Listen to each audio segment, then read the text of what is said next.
The sawdust clung to Michael's sweat-dampened skin as he worked the planer across the oak board. At 68, his hands were still steady, though the arthritis made every morning a negotiation with pain. The small woodshop behind his modest house in rural West Virginia had been his sanctuary for over 40 years, but lately it had become something else, the birthplace of his final project. "You're a damn fool, Mike," Eddie Pierce said from the doorway, nursing a cup of coffee. As the town's only doctor for the past 30 years, Eddie had earned the right to speak plainly. Most people buy a plot, pick a headstone. They don't build their own coffin. Michael wiped his brow with a cloth. Most people had families to bury them. Eddie sighed, familiar with the argument. You have the whole town. Not the same, Michael replied, measuring the board against the partially assembled coffin. Simple but elegant, with hand-carved dogwood flowers along the sides, a nod to the West Virginia state flower. Besides, keeps my mind occupied. What he didn't say was that the coffin was more than preparation for the inevitable. It was companionship, a project to fill the silence of his empty house. The doctor knew about the cancer, knew Michael had refused treatment. 6 months, maybe less. Enough time to finish his final masterpiece. Post office had a letter for you, Eddie said, placing an envelope on the workbench. Return address is some law firm in Charleston. Michael frowned. He rarely received mail beyond bills and the occasional woodworking catalog. Probably just junk. Eddie shrugged and left, the screen door slapping shut behind him. Michael set down his tools and picked up the envelope, turning it over in his callous hands. Something about it made him uneasy. It would keep until morning. For now, there was still daylight left, and the coffin wasn't going to build itself. If this story has already touched something deep in you, don't look away. Tap like and subscribe to No Filter America, where the forgotten and the brave finally find their voice. Michael didn't open the letter until 3 days later. It sat on his kitchen table like an unwelcome guest, its presence disruptive to his carefully constructed routine. Finally, over his morning coffee, he slit the envelope with a pocket knife and pulled out a single sheet of legal letterhead. Dear Mr. Holloway, our firm represents the estate of Eleanor Mason, recently deceased. Mrs. Mason has named you as a beneficiary in her will. Your presence is requested at our offices on August 15th at 2 p.m. for the reading of the will and to discuss your inheritance. Sincerely, James Whitaker. ESQ Michael read the letter twice, then a third time. Eleanor Mason. The name meant nothing to him. He lived his entire adult life in Tucker County after aging out of the foster care system at 18. Before that was a blur of temporary homes, state facilities, and brief stays with families who ultimately decided he wasn't a good fit. He had no connections outside the small community of Parsons, where he built a life as a carpenter and furniture maker. His work was known throughout the region for its quality and attention to detail, but his personal history was a closed book. Most locals knew he'd been an orphan, but Michael himself had few concrete details about his origins. Eleanor Mason, he said aloud to the empty kitchen, as if the name might suddenly trigger a memory. Nothing, just the ticking of the old wall clock and the distant call of a mourning dove outside his window. Michael folded the letter and tucked it into his shirt pocket. He had no intention of driving to Charleston, no interest in what the stranger might have left him.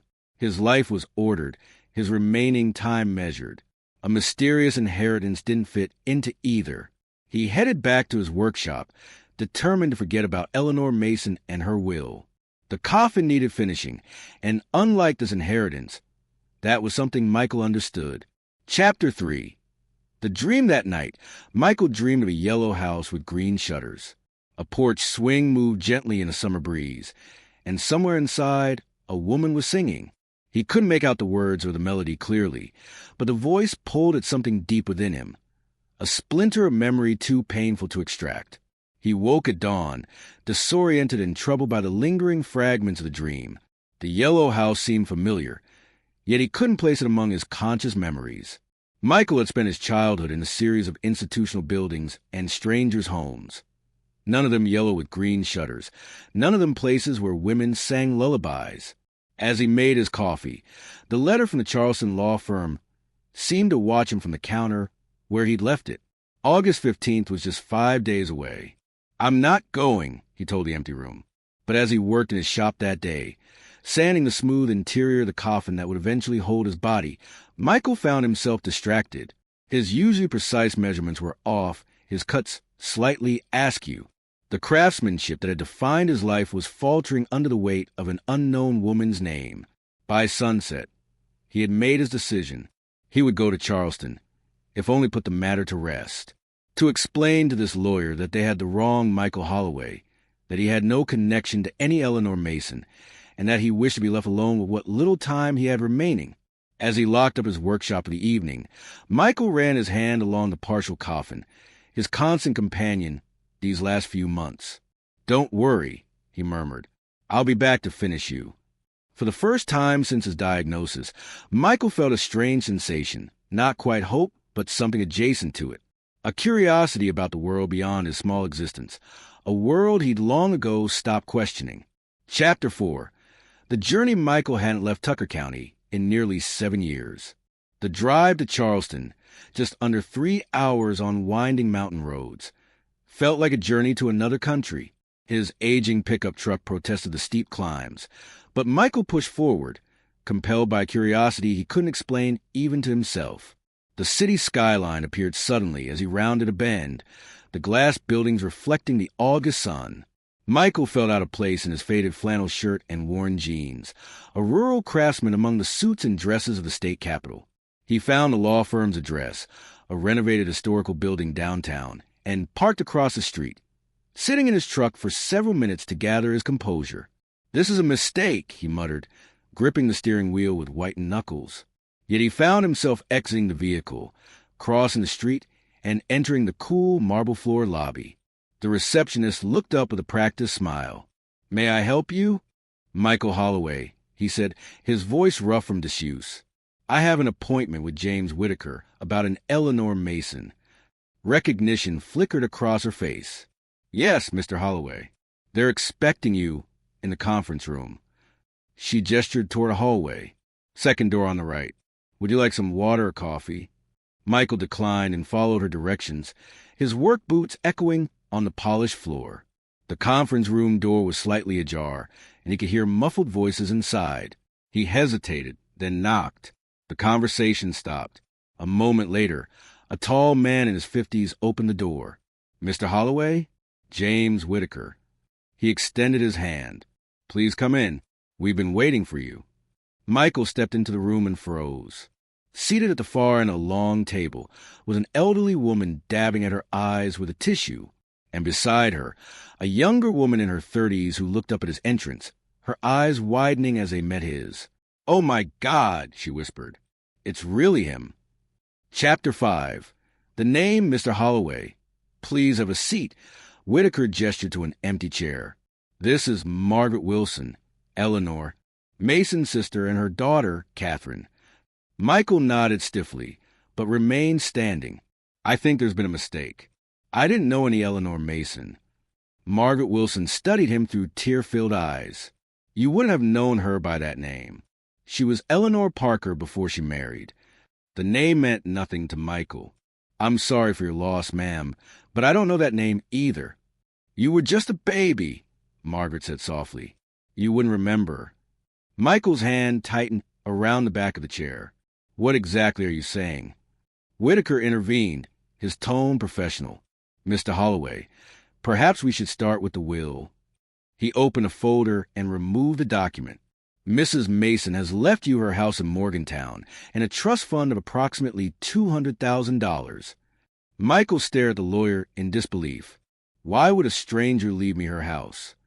"Because she's not a stranger," Catherine said, her voice breaking. "She was your mother."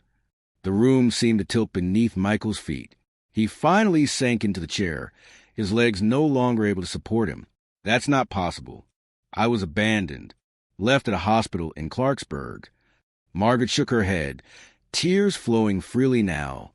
"No, James, you weren't abandoned. You were taken." "My name is Michael," he corrected automatically, though something about the name James sent a shiver through him. "Your birth certificate says James Michael Parker," Whitaker said gently, sliding a document across the table. Born May 12, 1956, to Eleanor Parker, single mother, at Morgantown General Hospital. Michael stared at the yellowed paper, the name like a stranger's. If she was my mother, why didn't she find me? Why wait until she was dead to tell me? Because, Margaret said, her voice barely above a whisper, she spent 50 years looking for you, and when she finally found you 3 months ago, she was too sick to make the trip herself. Chapter 6. The truth. They moved to a private office, away from the formal setting of the conference room. Margaret sat across from Michael, her hands clutching a worn photo album. Eleanor was 18 when she had you, she began, opening the album to reveal a black and white photo of a young woman holding a baby. Your father was in the military, deployed overseas. They weren't married, and in 1956, that was scandalous. Michael finished for her. Margaret nodded. Our parents were furious. They sent her to live with our aunt in Morgantown until you were born. The plan was for her to give you up for adoption. She turned the page to another photo, the same young woman sitting on the porch of a yellow house with green shutters, the baby in her arms. Michael's breath caught in his throat as the image from his dream materialized before him. But she couldn't do it, Margaret continued. She loved you too much. She got a job as a waitress, rented that little yellow house, and was determined to raise you on her own. Michael found his voice. What happened? She came home from work one night and found the babysitter unconscious. You were gone. Margaret's voice trembled. The police suspected the babysitter's boyfriend, a man with a criminal record. But they never found enough evidence, and they never found you. Michael's mind reeled, trying to reconcile this story with the fragments of his own history. I was told I was left at St. Mary's Hospital in Clarksburg. No identification, no note. Catherine, who had been silent, spoke up. Clarksburg is only about 30 minutes from Morgantown. We think whoever took you panicked and dropped you at a hospital when they realized a baby was more responsibility than they bargained for. Eleanor never gave up, Margaret said. She reported you missing every year on your birthday. She moved to different towns, thinking maybe she'd run into you. She followed every lead, every similar-looking child. Then how did she find me after all this time? Michael asked. DNA testing, Catherine explained. Aunt Eleanor submitted her DNA to one of those ancestry websites last year.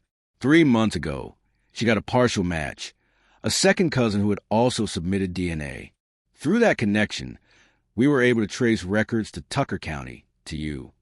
Michael stood abruptly and walked to the window, needing space to process the revelation. His entire identity, that of an unwanted child, an orphan who had built a solitary life from nothing, was crumbling around him. Why didn't she contact me when she found me? He asked, his back to them. She tried, Margaret said quietly. She called your house twice, but hung up when you answered. She was afraid you wouldn't believe her, afraid you might reject her. Then her condition worsened. The cancer had spread to her brain. Michael turned, his face ashen. Cancer? Stage 4 pancreatic. Diagnosed last year. Margaret's eyes met his with sudden understanding. The same as you have, isn't it? That's why you recognize the symptoms when I mention them. Michael nodded slowly, the cosmic cruelty of the situation not lost on him. To find and lose a mother in the same moment. To discover they shared not only blood, but the same terminal illness. She wrote you a letter, Catherine said, pulling an envelope from her purse. She made us promise to give it to you, whether you wanted anything to do with us or not. Michael took the envelope, his name, his birth name, written across the front in shaky handwriting. James Michael Parker. There's one more thing, Margaret added hesitantly. Eleanor's final wish was to be buried with a photo of you. The service is tomorrow at Oak Grove Cemetery. We would understand if it's too much. But I'll be there, Michael interrupted, surprising himself at the certainty in his voice. He looked down at the unopened letter in his hands, feeling the weight of 50 years of searching, of longing, pressed between paper and ink. Whatever was written inside, he wouldn't. Read it here, surrounded by strangers who were apparently his family. That was a private reckoning, a conversation between a son and a mother he never knew he had. Chapter 7. The letter Michael sat in his motel room, the envelope containing Eleanor's letter resting on the bedside table. He'd checked in after leaving a law firm, needing time alone to process the day's revelations. Night had fallen over Charleston, the city lights visible through the thin curtains. For hours, he'd stared at the envelope, his name, James, written in handwriting he should have known his entire life. Finally, as the digital clock turned to midnight, he carefully opened it and unfolded the pages inside. My dearest James, if you're reading this, I've finally found you, but too late for us to meet in this life. I've rehearsed what I would say to you for 50 years, and still, the words feel inadequate. You were born on a Tuesday morning. It was raining, and the nurse placed you in my arms, all red-faced and crying. You had 10 perfect fingers and 10 perfect toes, and I counted them over and over. You were mine, and I promised I would always protect you. I failed to keep that promise. The night you were taken was the night my life stopped. Everything that came after, my marriage, my career, even the passing years, felt like a shadow existence, a half-life while I searched for you. I want you to know that not a single day passed when I didn't think of you, wonder where you were, if you were safe, if you were loved. I kept your baby clothes, your first teddy bear, the blue blanket my mother knitted for you. I kept your room ready, redecorating it as you would have grown, from nursery to boys' room to teenager space. Foolish, perhaps, but hope was all I had. I don't know what your life has been like. I pray it was filled with kindness, with people who saw your gentle spirit. You were such a sweet baby, quick to smile, curious about everything. I hope you can forgive me for not protecting you better, for not finding you sooner. And I hope someday you might think of me not as a stranger who left you a house and some money, but as the mother who loved you from the moment I knew you existed and never, ever stopped. With all my heart, your mother. Eleanor. Michael read the letter 3 times, tears falling onto the paper. He hadn't cried since he was 12, when a foster parent had returned him to the group home, explaining he was too quiet, too withdrawn to fit into their family. He thought about his coffin back in Tucker County, about the solitary end he had planned for himself. For decades, he believed he came from nothing, belonged to no one. The craftsmanship that defined his life had been born from that emptiness, creating beauty and connection through wood when he had none in his personal life. And now, in the final chapter of his life, everything had changed. He had been wanted. He had been loved. He had been searched for. Michael carefully folded the letter and placed it back in the envelope. Then he reached for his phone and called Eddie Pierce back in Parsons. "It's late, Mike," the doctor answered gruffly. "Everything okay?" "I need you to connect me with that oncologist in Morgantown," Michael said. "The one who wanted to try that new treatment." A pause. "You said you weren't interested in fighting it." "I've found something worth fighting for," Michael replied, looking at the letter, "even if it's just for a little while longer." Chapter 8. The yellow house of funeral was small, just Margaret, Catherine, a few of Eleanor's friends, and Michael. He stood slightly apart from the others, still feeling like an intruder in this gathering of people who had known Eleanor for years, people who had stories and memories he would never share. After the service, Margaret approached him. Eleanor wanted to be buried near the yellow house, so she could always be close to the place where she was happiest, the few months she had with you. Michael nodded, unable to find words. The finality of it struck him hard, finding his mother only to stand at her graveside. "The house is just a few blocks from here," Catherine added gently. "Would you like to see it? It's yours now, after all." They drove in separate cars, Michael following Margaret's sedan to the quiet streets of Morgantown.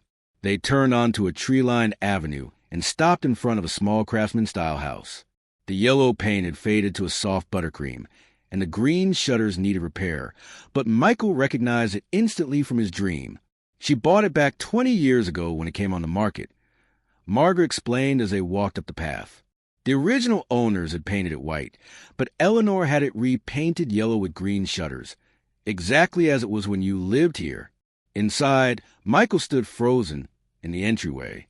The house was modestly furnished, but meticulously maintained. Photos lined the walls, Eleanor at various ages, Margaret, Catherine, other people he didn't recognize. and prominently displayed on the mantel, a black and white photo of Eleanor holding a baby him. She kept everything, Catherine said, leading him down a hallway. She opened a door to reveal what was clearly meant to be a man's bedroom. Simple, masculine furniture, blue walls. This was your room, Margaret explained.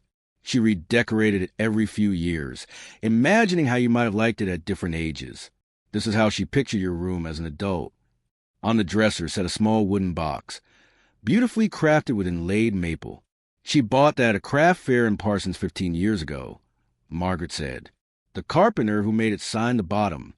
Michael turned over the box with trembling hands and saw his own signature burned into the wood.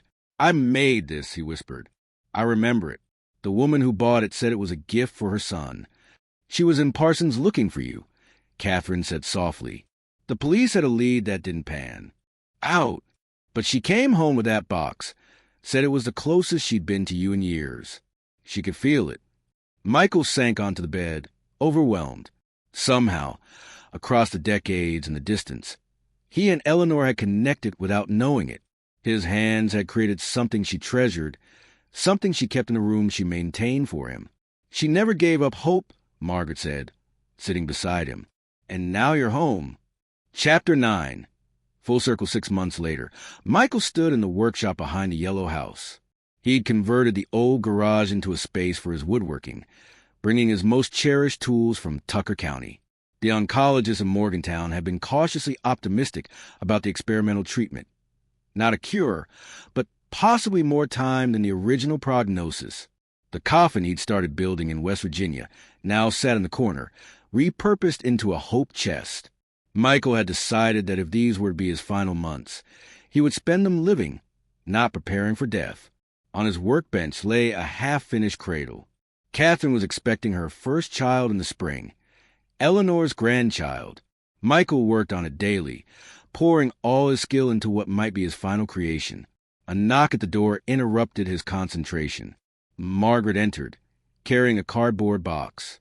Found these in Eleanor's attic, she said, setting it down. Thought you might want them. Inside were his baby clothes, carefully preserved. A blue knitted blanket, a worn teddy bear, and beneath them, dozens of letters, all addressed to him, dated on his birthday and Christmas every year of his life. She wrote to you even when she had nowhere to send the letters, Margaret explained. Said someday you'd have them all. As Michael read through the letters, account of Eleanor's life, questions about his, hopes and dreams she carried for him, a plan began to form in his mind. He would respond to each one, creating a dialogue across time. It would be his gift to her, a way to bridge the years they'd lost.